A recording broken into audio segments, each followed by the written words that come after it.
and welcome to the Class Video Spotlight Series. I'm your host, Joshua Jensen.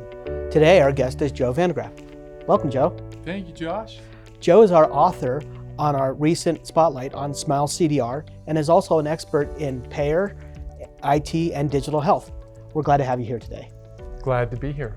You know, interoperability is one of those buzzwords within healthcare, right? How do we solve the problem of exchanging information, sharing patient information across the disparate health systems? And obviously, payers play a big part in that. What's going on around payer interoperability right now? So at Class, we've measured interoperability and vendor solutions and progress in the industry in the provider market for quite some time. Mm-hmm. Here in the last year, we've started to look at the need for and impact of interoperability in the payer market.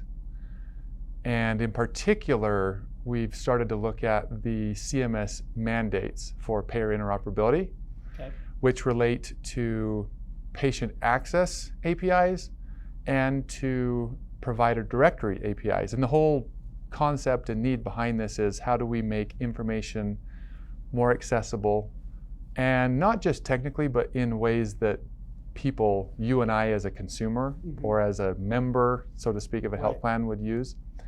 So these are directives from CMS where it's time to improve, and we have some initiatives coming from CMS that payer regulated health plans need to respond to. So SmileCDR is somebody who provides that service. Are they one of many, or is this a new area overall? So interoperability in and of itself is not new. It's one of our age-old challenges that we seek to improve and solve and in healthcare. SmileCDR is one of 8 to 10 different solution providers we know of.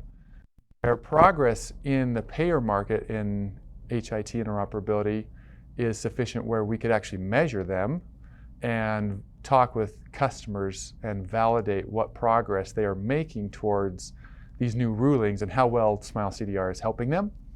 So this market, so to speak, by way of the requirements is not new, but the timeline is coming soon, July 1st. Okay, so we have right around the corner. We have a rush to implement solutions and to meet the directive.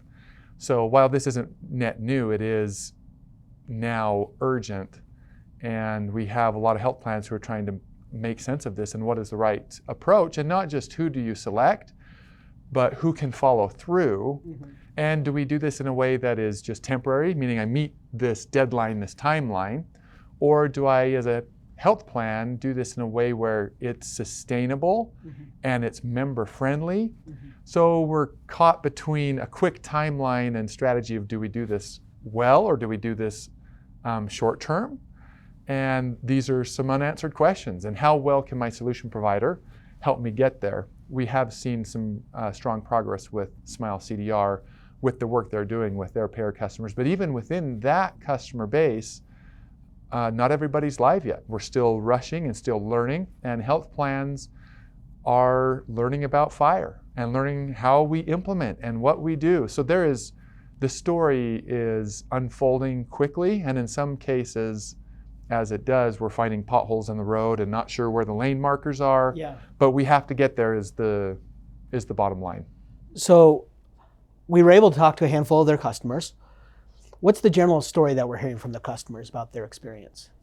So the story we've validated across more or less a handful, or maybe just a few more than that, is a few things. One, we know we need to do this.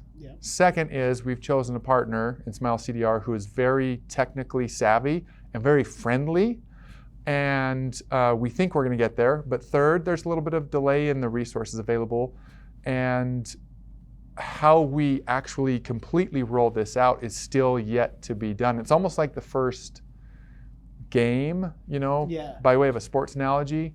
We're getting ready for this game. We know it's going to happen. We've got our team here. We've got our uniforms, and we're practicing. We just haven't played the game, and we sure hope it turns out as we anticipate.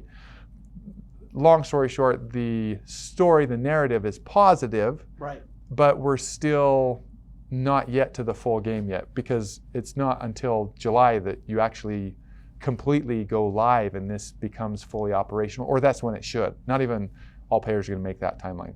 Okay. Well, this is really interesting. Joe, I really appreciate you sharing some insights on SmileCDR, and really appreciate you coming today. Thank you, Josh. And we appreciate you watching us and learning more about SmileCDR. If you're interested in downloading the Spotlight Report, you can do so at classresearch.com. Also, we'd love to hear from you if you know of any innovative companies out there that class should measure. Let us know at etech@classresearch.com. Thanks again for watching today.